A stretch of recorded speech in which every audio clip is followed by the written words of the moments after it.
Welcome back, podcast listeners, to our first session of the Class Action Weekly Wire for calendar year 2025. Thank you for being here. I'm Jerry Maatman, a partner at Duane Morris, and joining me today are my partners, Jen Riley and Greg Tsonis. Welcome back. Thank you, Jerry. Happy to be on the first Weekly Wire podcast of 2025. Thanks, Jerry. Glad to be here. Today on our podcast, we're going to be discussing the most recent publication of the Duane Morris Defense Group team regarding the 2025 Wage and Hour Class and Collective Action Review. Listeners can find the ebook version of this publication on our blog, the Duane Morris Class Action Defense blog. Jen, can you share with our listeners some of the ins and outs of this executive summary and ebook? Absolutely, Jerry. In the Duane Morris Wage and Hour Class and Collective Action Review, we provide an overview of the trends, the key decisions, and the key settlements impacting the wage and hour space over the past year. The purpose of the review is really multifaceted. First, we hope that it will demystify some of the complexities of class and collective action litigation in the wage and hour space. Second, we really hope the book will keep corporate counsel updated on the ever-evolving landscape of Rule 23 and FLSA collective actions, and enable them to really make informed decisions in dealing with these complex litigation risks. Well, I know that wage and hour litigation is one of the hallmarks of our practice, with our team collectively having over 225 years of experience in defending these sorts of cases. The review was edited by the three of us on this podcast, and we have dozens of additional contributors that analyzed all of the wage and hour class and collective action certification rulings and settlements over the past 12 months. Greg, from your standpoint, in terms of dealing with general counsel, what do you think are some of the benefits of this resource? Great question, Jerry. So wage and hour litigation's long been a focus of the plaintiff's class action bar. So part of our purpose in putting this together is really to assist our clients by helping them identify developing trends in the case law and offering practical approaches in dealing with these types of cases in class and collective action litigation. As you had mentioned, in 2024, this was a very active space for the plaintiff's class action bar. And I think one of the things that clients have remarked to me about is the statistical analysis contained in the review in terms of looking at circuits, success rates for both the plaintiff side and the defense side. I know in calendar year 2024, there were approximately 160 motions that were decided, and actually plaintiffs had a high degree of success at close to 80%. Jen, what's your take on why the plaintiff's bar is able to certify, in essence, 4 out of 5 cases?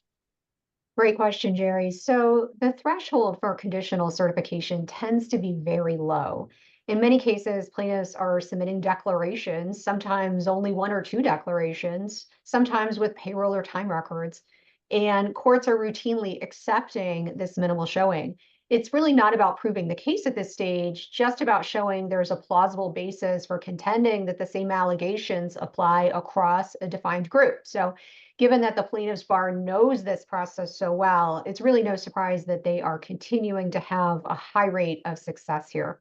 And plaintiffs are often able to leverage the conditional certification process and the subsequent notice that issues to bring in more employees to build their case. The fact that it's relatively easy to get certified gives them a significant advantage right from the start. At least in all circuits except 2, both the 5th and 6th circuits, there's a standard 2-part test. A first stage called the lenient stage of conditional certification, and then a second stage called decertification. What occurred in 2024 in terms of how decertification motions came down, especially with respect to the changes or flux in the case law based on what's coming out of the 5th and 6th circuits? That's right, Jerry. So after conditional certification, there's a decertification phase where the court looks closer at the actual claims, the actual evidence that the plaintiffs have been able to marshal, and determine whether those employees are actually similarly situated. Now, historically, federal courts were almost universally following a 2-stage process, but as of 2021, the 5th Circuit threw a wrench in that with its decision in Swales v. KLLM Transport Services. There, the 5th Circuit essentially abandoned the 2-stage process and instituted a more rigorous approach, where they required plaintiffs to present stronger evidence up front. The 6th Circuit followed suit in a case in 2023, but took a different approach by imposing even stricter standards. It's very interesting to me that a piece of New Deal legislation passed in 1938, even close to 100 years later, has 3 different standards. a virtual patchwork quilt of case law, depending on where an employer is sued and what particular circuit's law is applicable to the certification motion. What's that like, Jen, in terms of what employers face in trying to defend themselves in these sorts of cases? Absolutely, Jerry. In a word, it's creating inconsistency. And that inconsistency could be problematic because it makes predicting outcomes more difficult.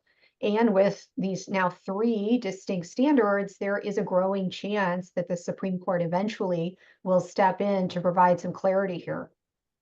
I think it also has something to do with case architecture and venue selection. In 2023, we saw 24 rulings in the Sixth Circuit, yet last year only a dozen.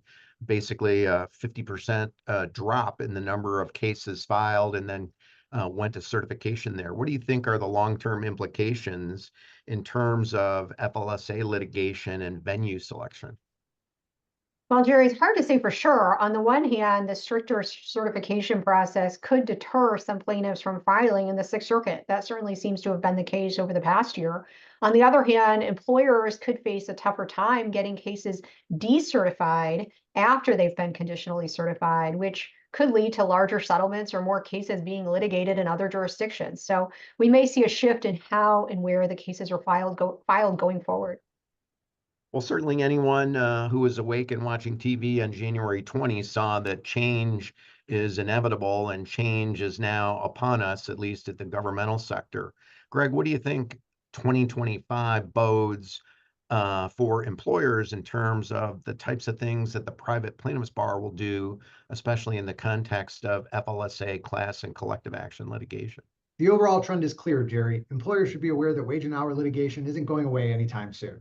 Given the plaintiff's bar's ongoing success in these types of cases and the ease with which they're able to secure conditional certification, employers really need to be proactive. That means making sure that their pay practices are fully compliant, making sure that they're reviewing employee classifications, and being ready to respond quickly to potential lawsuits. If they don't, they might face costly litigation, even in those jurisdictions where the plaintiff's bar is seeing more pushback. And to add to that, employers also should be mindful of jurisdictions that are considered plaintiff friendly, such as the Second Circuit, Fourth Circuit, Ninth Circuit. These are areas where a lot of FLSA litigation is concentrated, and they tend to have even higher success rates for the plaintiffs. Success is all about filing the lawsuit, certifying it, and monetizing it. The review spends a lot of pages delving into key settlements in the wage and hour space. What were the results in 2024, and what does it tell us for 2025? Well, Jerry, plaintiffs did very well in securing high dollar settlements in 2024 in this space, although not quite as well as they did in 2023. In 2024, the top 10 wage and hour settlements totaled just shy of $615 million. That was a decrease from 2023 when the top 10 wage and hour settlements totaled $742.5 million, but relatively in line with recent years. Well, my prognostications are the numbers in 2025 are going to go through the roof, and I think we're apt to see even higher numbers than we've seen ever before, but obviously the jury's still out on that. Well, thank you, Jen, and thank you, Greg, for your thought leadership and analysis in this area. And thank you to our loyal blog readers for tuning in to our first podcast of 2025. Please order your free copy of the Duane Morris Wage and Hour Class and Collective Action Review and ebook right off of our blog.